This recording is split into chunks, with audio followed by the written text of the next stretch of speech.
is Alin Rana, and today I will present my case assessment on direct and indirect threats to coral reefs. Coral reefs are vital ecosystems that provide food, tourism opportunities, and coastal protection. However, they are now facing serious threats caused by human activities. These coral reefs are often called the rainforests in the sea because of their incredible biodiversity. They are home to about 25% of marine species, even though they are less than one they cover less than 1% of the ocean floor. The reefs provide fish that millions of people rely on daily protein, making them essential for food security.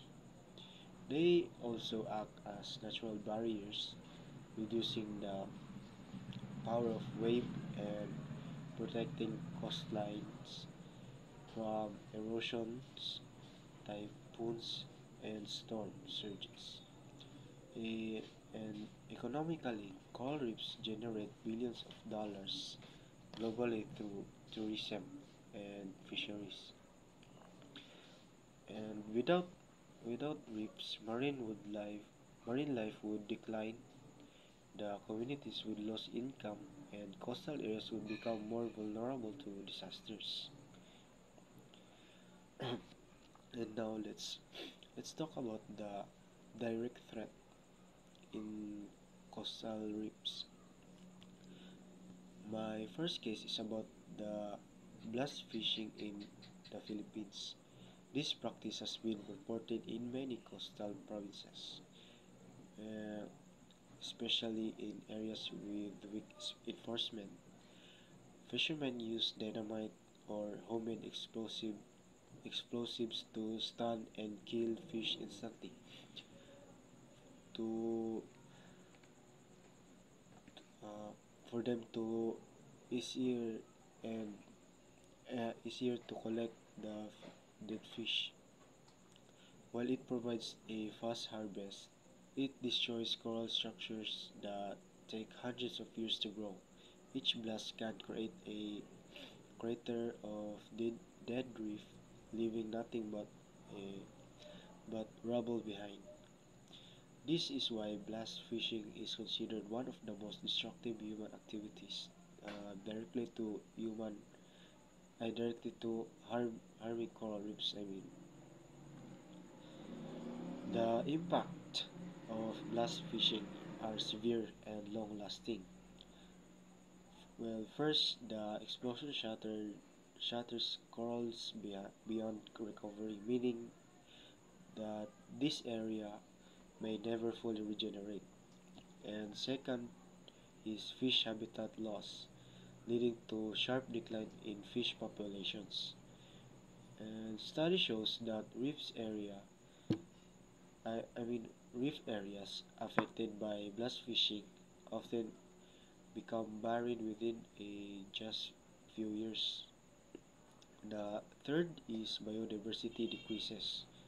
Because many marine organisms depend on coral structures for food, shelter, and reproduction, for communities, this results in fewer fish to catch, loss of tourism income, and long-term damage to ecosystem. In short, the short-term gain of blast fishing is led to long-term suffering. Now, my second case is indirect threat, the climate change in and coral bleaching in the Barrier Reef in Australia. Unlike blast fishing, which is a local problem, the climate change affects the coral reefs worldwide. Rising sea surface temperature caused by global warming put corals under stress. When water becomes too hot, coral expels the algae living in their tissue. This algae is called zooxanthellae, provide energy and coral color to corals. Without them, corals turn white, a process known as bleaching. Bleached corals are weak, vulnerable to disaster, and may eventually die if stressful conditions continue. Climate change also causes ocean acidification, which makes it harder for corals to build their skeletons. The effect the effects of climate change on coral reefs are global and long term. The Great Barrier Reef alone, massive bleaching events occurred in 1998, 2002, 2016, and 2017, killing large sections of the reef. These events reduce reef resilience, meaning that the corals cannot recover quickly enough between bleaching episodes, and as the reefs dies, species that rely on them for shelter and food also disappear.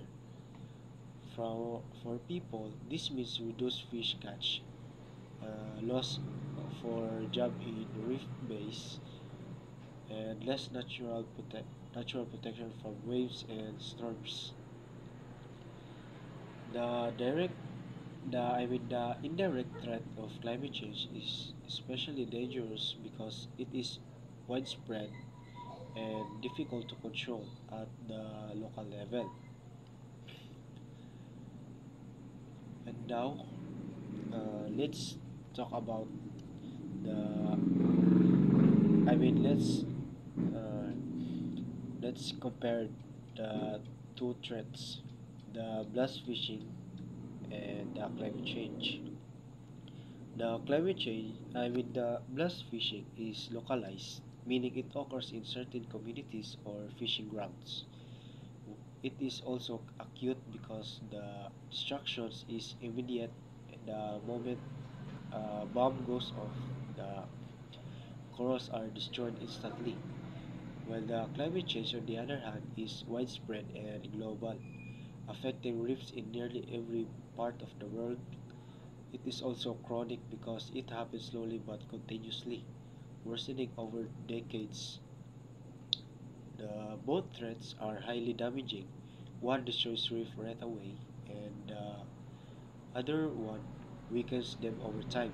Together, they reduce biodiversity, affects fisheries, and harm human communities that depends on reef for food and livelihood. Well, to address bass fishing, we need we need solutions at both the community and government level.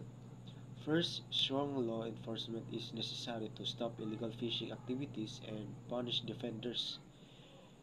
The second is community be be engaged in monitoring their own waters through programs like Bantay Dagat or Coastal Watch Group.